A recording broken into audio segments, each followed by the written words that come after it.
Bienvenue sur la chaîne. Si vous êtes nouveau, n'oubliez pas de vous abonner et d'activer la cloche de notification. Déborah gifle Simon pour son manque de respect et lui dit que sa mère doit l'attendre les bras ouverts dans sa tombe.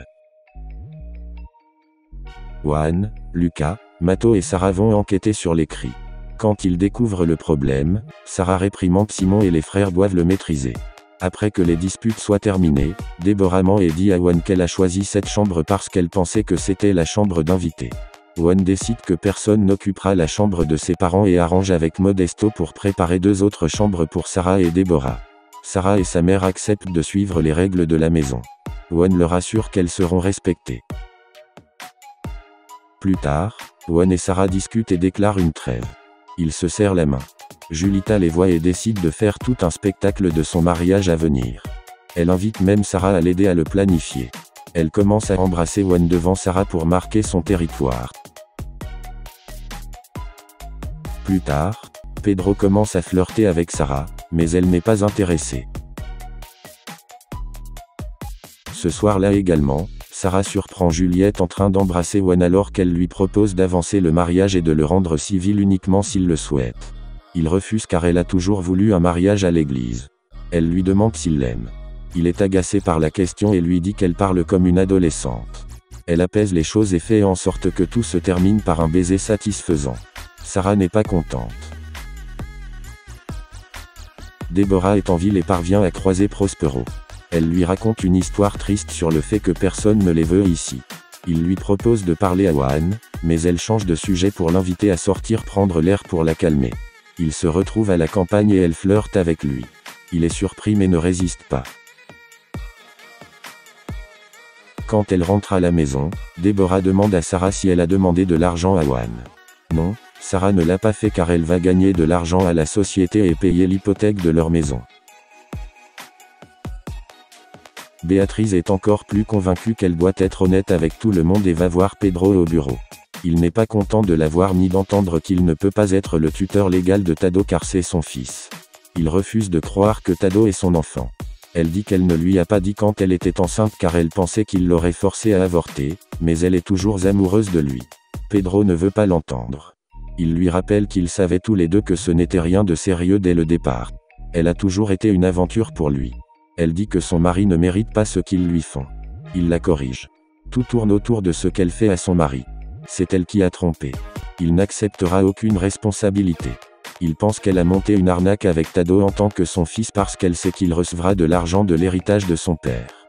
Il lui propose de la payer une fois pour toutes, mais elle n'acceptera pas d'argent de lui. Plus tard, Paloma lui conseille de dire la vérité à Cornelio. Mato arrive à la cantine de Salvador. Salvador lui dit qu'il n'est pas le bienvenu mais finit par lui vendre quelques bières pour ne pas créer de scandale. Plus tard dans la soirée, Simon annonce qu'il va chercher Mato à la cantine car il est ivre. Les autres frères, Sarah et Modesto l'accompagneront. Owen essaie de convaincre Mato de partir, mais il refuse. Salvador les voit tout là-bas et les met tout dehors, y compris ce traître de Modesto. Alors qu'ils se disputent avec Salvador, les frères emmènent Mato dehors. Paloma sort pour voir Simon. Salvador l'arrête. Il leur ordonne à tous de sortir à nouveau, insulte leur père décédé au passage et finit par tirer sur Simon.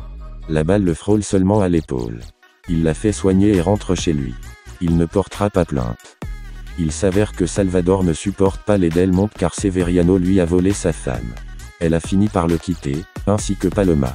Il pense que Modesto a facilité cette relation et est resté silencieux à ce sujet. Modesto est son frère et il aurait dû veiller sur lui. Au lieu de cela, il l'a poignardé dans le dos. Modesto pense qu'il est temps de laisser le passé derrière lui. Salvador ne le pense pas. Il pense que les fils de Severiano sont comme lui et que Paloma est tout ce qui lui reste. Modesto dit qu'il ferait mieux de ne pas toucher un seul cheveu de la tête de ces garçons, car il les défendra de sa vie. Rosa est en colère car il fait nuit et Prosperio n'est toujours pas rentré à la maison. Juliette exprime ses inquiétudes à propos de Sarah et dit à sa mère qu'elle n'est pas de sang lié à Owen. Rosa pense que si elle est prête à se présenter pour son héritage, elle est capable de tout. En même temps, Prospero croise Jessica avec Brian sur la place du village. Elle promet de se comporter et il finit par lui promettre de ne rien dire à sa mère. En rentrant à la maison, il s'arrête pour faire des courses. Quand il rentre chez lui, il apaise facilement Rosa avec des cerises enrobées de chocolat et des macarons. Deborah découvre ce que c'est de vivre dans une maison avec des hommes quand il n'y a pas de femmes et qu'ils n'ont rien à cacher. Mato lui dit que si elle n'aime pas la marchandise, alors qu'elle ne l'achète pas. One adopte soudainement une attitude très froide envers Sarah, se demandant qui elle est vraiment. Au bureau, il n'est pas très impressionné par ses propositions pour réduire de 12% leurs dépenses mensuelles à la société. Il ne lui dira pas s'il va voter pour elle lors de la réunion ou pas. Sarah est quelque peu choquée par son soudain changement d'attitude envers elle.